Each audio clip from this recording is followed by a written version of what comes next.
Hello everyone, welcome to Arun gigs Telugu channel. ద్రష్ట కలిగి ఉండడం. ద్రష్ట అంటే ఆధ్యాత్మిక పరంగా మన దేహంలో నివసించే పరమాత్ముడు అని అర్థం. పరమాత్ముడు అంటే భవిష్యత్తుని ముందే ఊహించగలడు, భవిష్యత్తుని తెలుసుకోగలడు. నిజ జీవితంలో మనం సక్సెస్ అవ్వాలన్నా, నిజ జీవితంలో ఈ జీవితం ఒక అద్భుతంగా ఉండాలి అన్నా ద్రష్ట కలిగి ఉండాలి.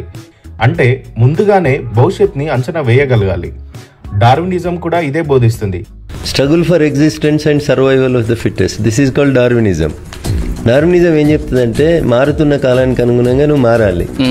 మారితే నువ్వు బతకగలుగుతావు, మారకపోతే నువ్వు ఎలిమినేట్ అవుతావు సొసైటీ. డార్వినిజం ప్రకారం పరిస్థితులకు అనుగుణంగా ఎప్పటికప్పుడు అభివృద్ధి చెందుతూ ఉండాలి, ఎప్పటికప్పుడు మనల్ని మనం మార్చుకుంటూ ఉండాలి. లేదు అంటే మనం వెనుకబడిపోవటం ఖాయం. అందుకనే ద్రష్ట కలిగి ఉండడం అంటే భవిష్యత్తుని ముందుగానే అంచనా వేసి అక్కడ మనం ఉండడం. అనిల్ అంబానీ, ముఖేష్ అంబానీ ఒకే కులము, ఒకే ఇల్లు, ఒకే తండ్రి. ఆస్తుల పంపకంలో ముఖేష్ అంబానీకి వచ్చినాయి పాత తరం వ్యాపారాలు, అనిల్ అంబానీకి వచ్చినాయి కొత్త తరం.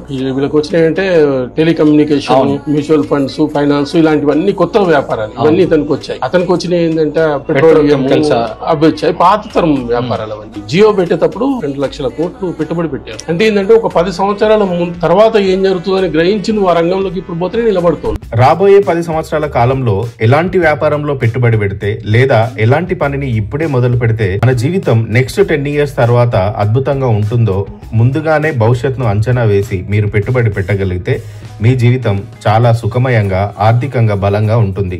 భవిష్యత్తుని అంచనా వేసి ఒక ఆపర్చునిటీ మీ దగ్గరికి వస్తే అలాంటి ఆపర్చునిటీని ఏమాత్రం తోసివేయకండి. ఒకసారి ఆలోచించండి, భూమి, బంగారం ఇలాంటి వ్యాపారాలు భవిష్యత్తులో మరింత ఎక్కువగా ఉండబోతున్నాయి. అలాంటి అవకాశాన్ని ఎట్టి పరిస్థితుల్లో వదులుకోవద్దు. ముందుగా మీ జీవితంలో మీరు సక్సెస్ అవ్వాలి అంటే ద్రష్ట కలిగి ఉండండి.